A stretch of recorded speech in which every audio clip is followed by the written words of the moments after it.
Hi, welcome back to my library. My name's Eleanor. I'm going to continue talking a little bit about poetry. I am in two minds about how I'm going to talk about it because I've decided that if I'm going to continue talking about poetry in this setting, I have to understand exactly who I am as a reader and come to terms with that and relay that to you so that you also understand how I'm coming to poetry. So I did the 6 contemporary poets series, which I hope you found interesting. But before that, I also reviewed Ocean Vuong, Wilson Shira, and Ada Limon. Now, there's something I was trying to do when I was reviewing those 3 earlier books, and that was to remain completely objective when talking about the poetry, almost as if I owed it to those poets not to have my own personal taste.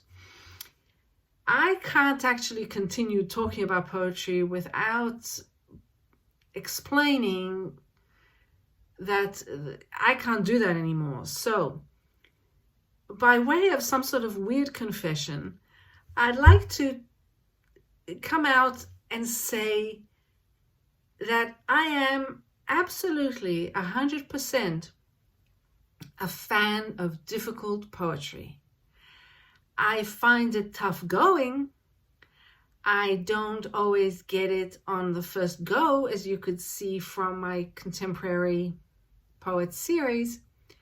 But damn, I love the challenge, and I also love the rewards. I love digging into the language.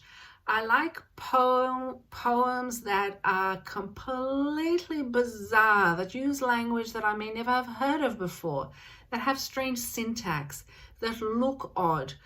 I like to fall in love with the linguistic world of poets who are super talented, who are born poets, who see the world through a linguistic lens that I would never be able to dream of.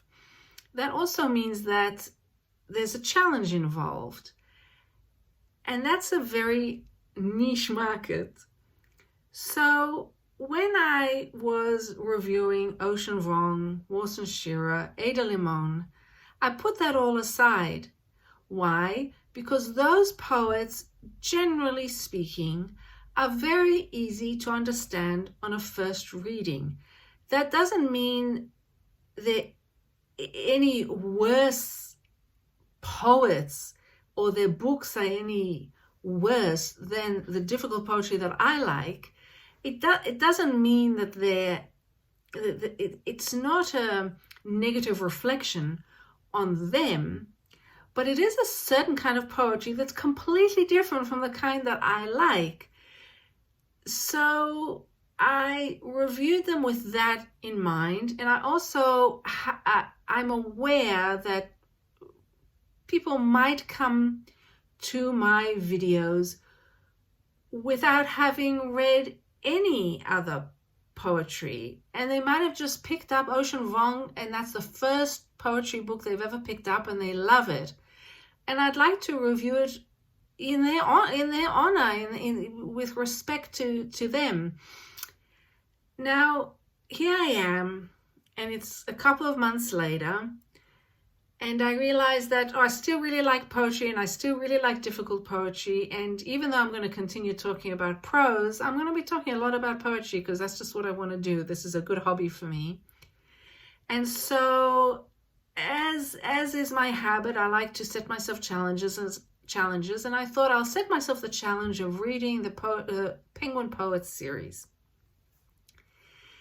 And of course, I looked at it before I set the challenge out on YouTube because, I have to make sure I'm not going to absolutely hate it. And I thought, oh no, I do sort of hate it. It's very accessible poetry and it doesn't look like my thing. However, not all of Penguin Poets is like that. Plus, it's time for me to go out of my comfort zone and try to read these books that are more accessible. So, in the spirit of doing that, I tried my darndest.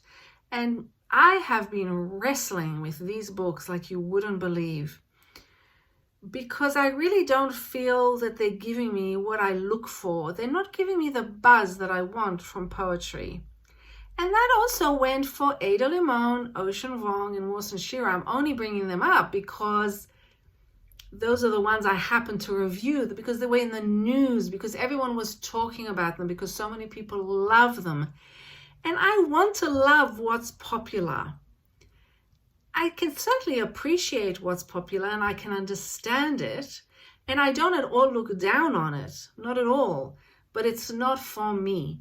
So now here I am, and I have, for example, the first Penguin Poets book that I happened to pick up was The True Account of Myself as a Bird by Robert Wrigley. I went out of my way to get this. I had a friend who was in the US and was able to pick it up for me because I couldn't get it here, and I really do prefer to have a proper book rather than on Kobo. And you know, Robert Wrigley is a poet. You know, he's an older poet. He's had several books published by Penguin already. I can actually look up how many. 1, 2, 3, 4, 5, 6. This is the 7th book he's had in Penguin Poets series. There's obviously a readership, and I imagine it's a somewhat older readership. He's an older poet, living American, of course, living out in the country and writing beautifully crafted poems about his experiences with flora, fauna, his role as a father. He has some beautiful, very loving poems about, I believe, his daughter, about his wife. He uses form in a very pleasing manner. He really has quite a few sonnets. He uses iambic pentameter quite a bit. He uses rhyme in a very amusing way. The poems are delightful, but there's I would say, no mystery at all. There's great mastery of language. For example, he's able to describe things that he sees, that he feels, that he touches as he walks through the woods, for example, or as he sits and watches a bird. His descriptions are superb. You can see those objects, those animals in front of your eyes. He's an experienced poet who crafts beautiful poems. But there's no mystery for me. There's very little excitement in the use of language. Here or there's some excitement. For example, his poem synovial, which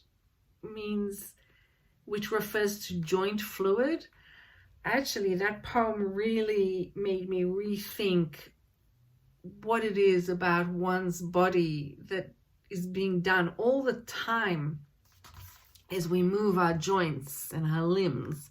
We don't even think about that fluid that is used inside and what happens. And I felt actually a bit ill just thinking about it, you know. And he also talks about becoming older, but it wasn't for me. The other book I also struggled with, but for completely different reasons. The other book I picked up was All the Flowers Kneeling by Paul Tran. And now here we have a very interesting poet. They've just come out with their first book. This is their first book of poems. It's a beautiful book. Unfortunately, here in Australia, I couldn't get a hold of the physical copy, so I had to unfortunately get it on Kobo. But it's still an absolutely stunningly presented book. And this is really a memoir, a biographical grouping of poems that describe certain moments and experiences in Paul Tran's life. One in particular, very traumatic, although the details are withheld. It's clearly sexual trauma that has been an awesome burden for Tran to carry through the years. And there's a definite feel through the poems of a kind of therapeutic working out that Tran does through use of language and form, and that is meant to also encourage a kind of therapeutic action on the reader. I was aware as I was reading this book that this was the intent. I did not feel the emotion of it at all. So I was not moved by this book at all. And I think that once you're not emotionally moved by a book like this, it's really lost all its power. I tried very much to work on it because I very much wanted to tap into the energy of Paul Tran. Paul Tran is a remarkably gifted performer, reciter. They are champions several times over of poetry slam competitions, and they also tutor university groups that are competing in poetry slams. So I went to different videos of Tran's publicity tour for this book, and I have to say that I would recommend 100% to get the audio version. Tran's manner of reciting, of performing their poems is second to none.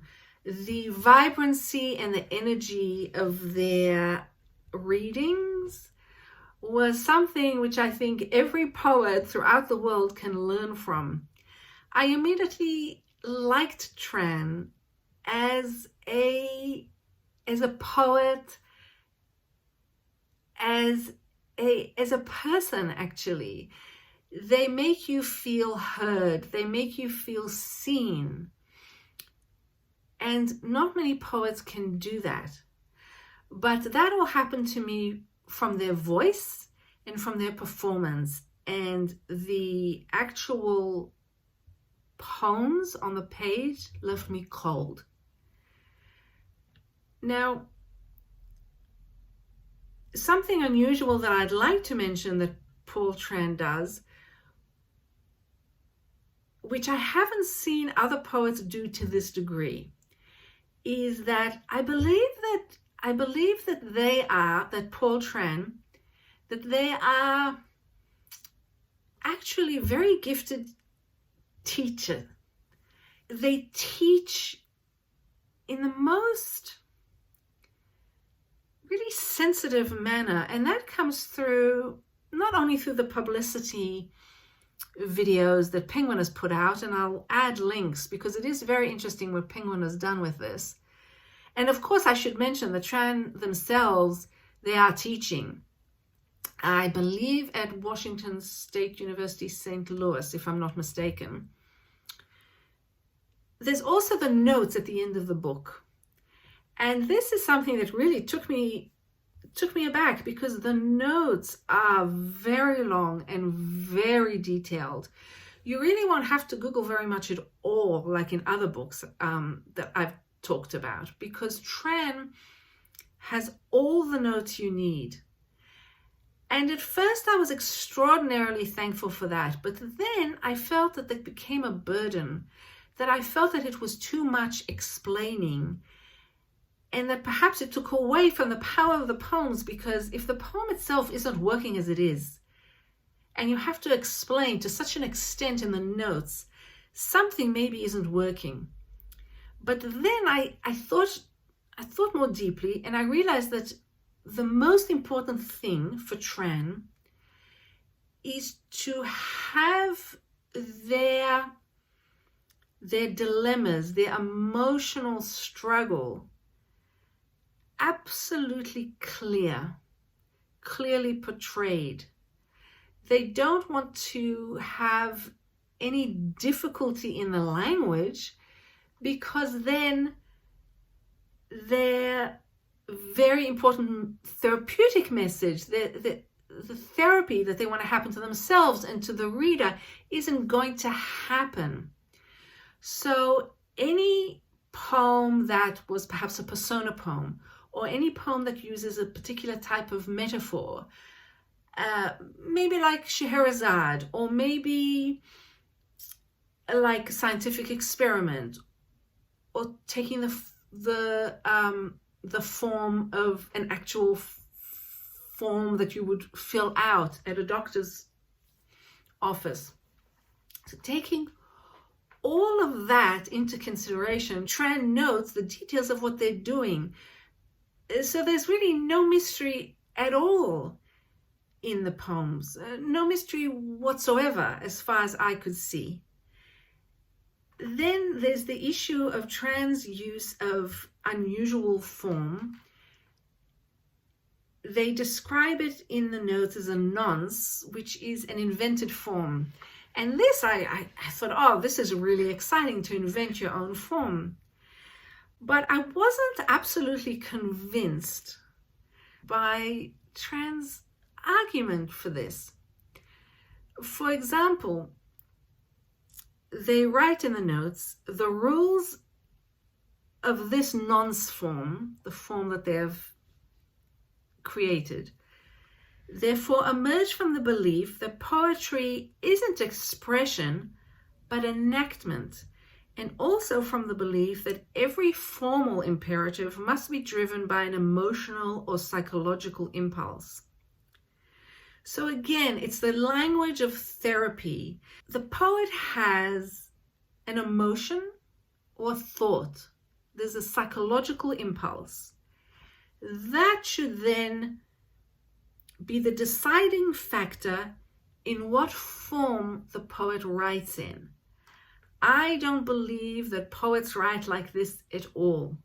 I believe that the great poets write from somewhere much deeper, much more subconscious. And yes, they might at some point decide to bring in a form to see if the form helps them get their poem through to where they want it to go.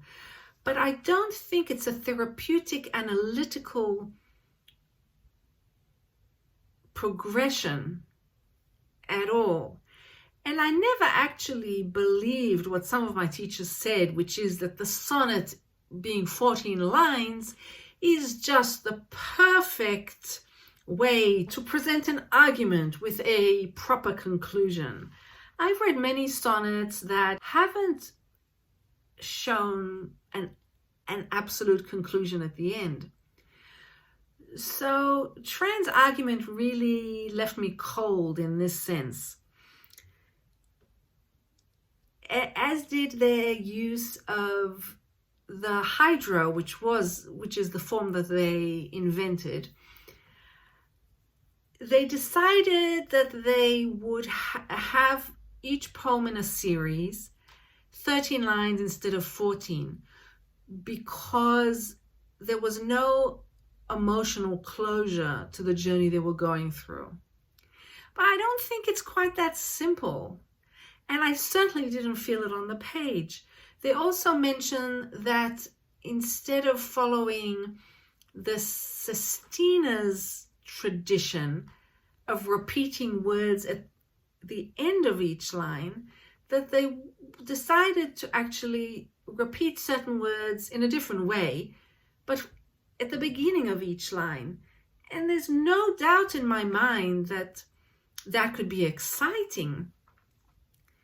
But I disagree that a poet who is trying to write a Sestina and aims towards that last word is somehow aiming for closure.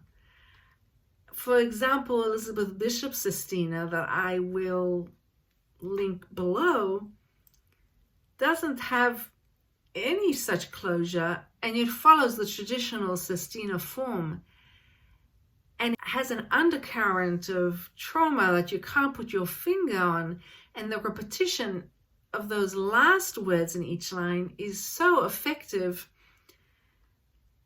And I didn't feel that at all with the repetitions that Tran used.